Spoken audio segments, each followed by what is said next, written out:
सामाजिक, आर्थिक, राजकीय, सांस्कृतिक घडामोडींसाठी पाहत राहा GR महाराष्ट्र।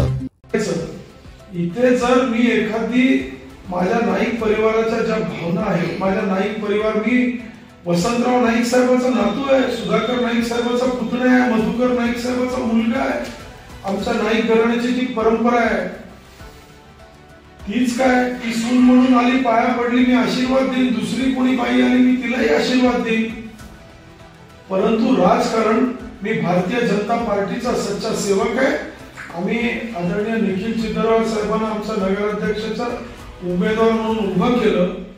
माझी आपल्या सर्वांमार्फत असल्या खोडसाळपणा करणाऱ्यांना विनंती आहे की मेहरबानी करून राजकारण एवढ्या खालच्या पातळीवर नेऊ नका।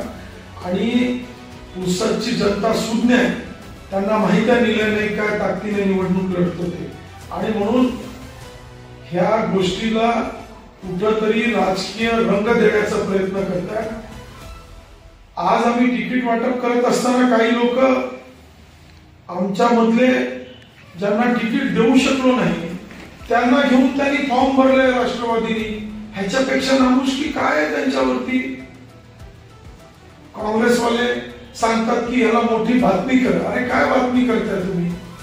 एका जर वडील सारख्या माणसाने आपल्या मुलीला आशीर्वाद दिला, ती पाया पडते, मोहिनी नाईक माझ्या पाया पडून आशीर्वाद मागते, तर मी सांगू तिला निघून जा म्हणून? देत नाही आशीर्वाद?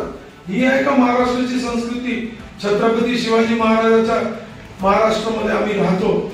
छत्रपतींनी विरोधकाची सून आली तर तिला साडी चोळी करून ते राज्य काबीज केलं असं दुसऱ्याचं, परंतु त्या सुनेला सन्मान केलं।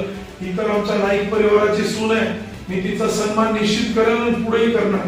परंतु माझ्या भाजपच्या भूमिकेवरती शंका करणाऱ्याला सांगतो, मी एका बापाची औलाद आहे मधुकर नाईकची, त्याच्यामुळे मी भाजपचंच काम करणार आणि निखिल चितरवालला निवडून आणून दाखवणार।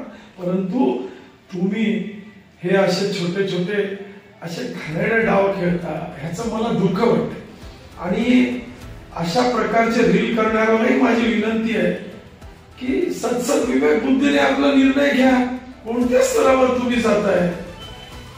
मला वाईट वाटतं त्यांच्याकडे बघून। आणि म्हणून आपल्या मार्फत पुन्हा मी विनंती करतो की भारतीय जनता पार्टीचा आमचा उमेदवार निखिल चितरवाल आहे, आणि येत्या काही दिवसात आपल्याला दिसेल की निलय नाईकची भूमिका किती स्पष्ट आहे, सूर्यप्रकाश एवढं स्वच्छ आहे। मी प्रामाणिकपणाने भाजपचा सच्चा सेवक आहे, कोणाला काय वाटतं याची मला पर्वा नाही। पुसदची जनता माझ्या बरोबर आहे, माझे बसलेले सगळे नेते माझ्या बरोबर आहे, माझी भूमिका सर्वांना स्पष्ट आहे। म्हणून मी त्यांना एकदा शेवटची विनंती करतो की अशा प्रकारचं घाणेरडं राजकारण करून तुम्ही निवडणूक लढवत असाल तर हे काही योग्य नाही। त्या ज्यांनी छापली असेल त्याला लगलाग, त्यालाही मी सांगतो की आपल्या मर्यादित त्यांनी देखील राहायला पाहिजे। जय श्रीराम।